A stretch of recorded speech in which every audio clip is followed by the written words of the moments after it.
Caitlin Clark calling out referees by name. While Stephanie White is busy scared in the press conference, oh, I don't want to say anything. Caitlin Clark saying, nope, I'm going to speak about it.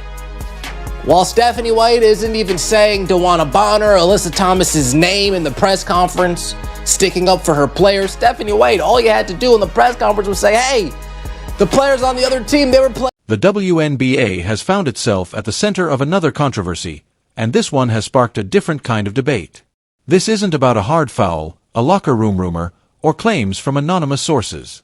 The moment happened in full view of the cameras, with audio that added even more attention. Caitlin Clark, one of the most watched players in professional basketball, received her fifth technical foul of the 2026 season during Indiana's June 22 victory over the Phoenix Mercury. When Clark walked over to referee Gerda Gatling and asked why the technical foul had been called, Gatling's reported explanation left many viewers surprised.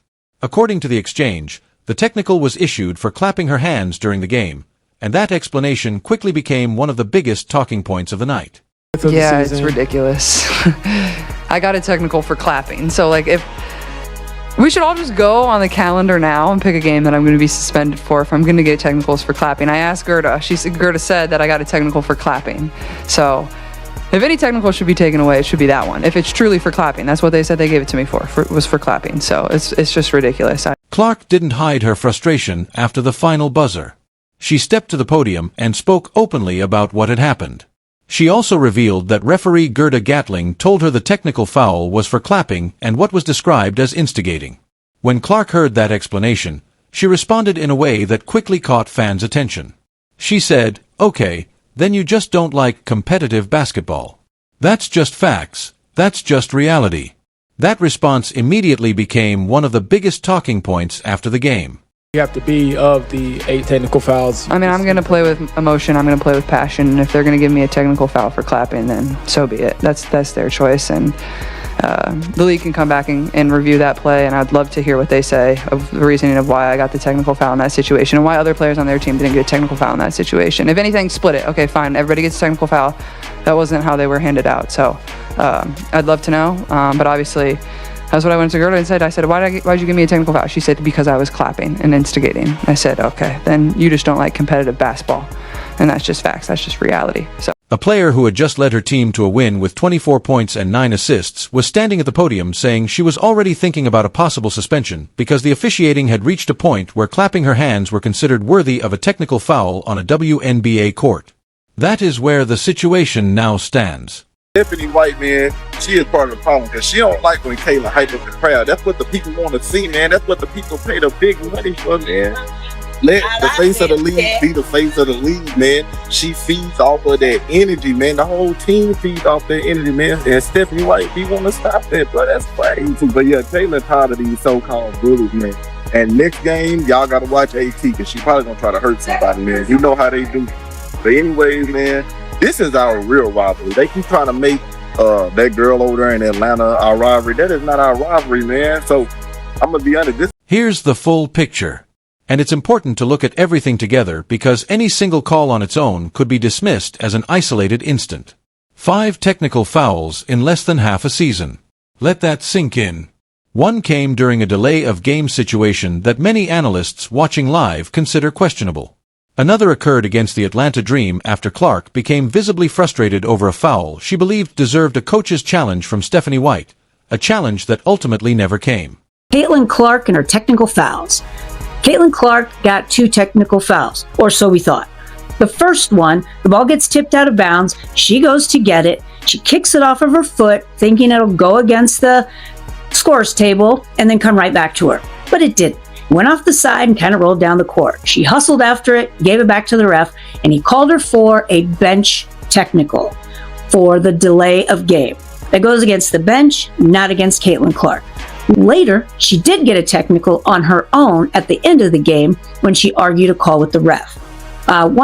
Then came another moment when Clark publicly mentioned referee Tyler Merkovich by name during her post-game press conference, saying she believed the officiating in that game had not been handled well. And now came technical foul number 5, issued after she clapped her hands near the free throw line during an emotional moment in the fourth quarter. Different games, 5 different situations. 5 technical fouls, all leading many fans to ask the same questions. When the same type of controversy continues to happen over and over, some people begin to wonder whether it's more than just a coincidence. She'll speak up for herself at least. She'll stand up for herself at least, and instead of speaking in generalities, she said, you know what? I'm going to name referees by name from now on. If you give me a technical foul and all I did was clap, I'm going to name you by name. So that next time we play this team, next time we play a game and you're refereeing my games and my fans see who's refereeing, that's the one. That Gerda, that's... Now, the conversation getting the most attention is the one Clark had with referee Gerda Gatling on the court before the post-game press conference. During the game, Clark calmly approached Gatling, clearly frustrated, and asked for an explanation of the technical foul. According to Clark, Gatling said the call was for clapping and instigating. Clark didn't yell or lose her composure. She simply responded that if clapping is considered instigating, then the officials must not like competitive basketball. That exchange quickly became a major talking point. Clark argued that clapping after a call was an emotional reaction rather than an act of instigation. IT was a responsive competitor expressing frustration through body language instead of words. Athletes display those kinds of reactions across every level of sports every day, and many fans questioned why this particular moment resulted in a technical foul. And so I guess that's taunting. And then I was talking to the officials about it when the other stuff happened, so I didn't really see exactly what was happening at the time. But look, like, it's competitive sport. Like, so that stuff happens. I felt like the officials did a good job, after everything of getting it under control. I appreciate the way they called it after that, certainly. But as a group, we have to be able to have our moment and then regroup and play with poise and composure. It can't continue. Now, here's the part of the story that has sparked even more discussion, especially regarding the Indiana Fever coaching staff. After the game, reporters naturally asked Stephanie White about Clark's 5th technical foul, a call that Clark had publicly criticized and one that left her just 3 technical fouls away from an automatic 1-game suspension. When responding, White chose a measured approach. She didn't publicly condemn the technical foul or strongly defend her player, and as a result, Clark's own post-game comments became the strongest voice in the conversation. Many fans watching online took notice. One viral comment read, "I'm still waiting for Stephanie White to get a technical foul for standing up for her players, especially Caitlin Clark." That reaction resonated with many supporters because they felt it reflected their frustration. They believe that when your star player is publicly expressing concern about nearing a suspension, the coach should be more vocal in defending her.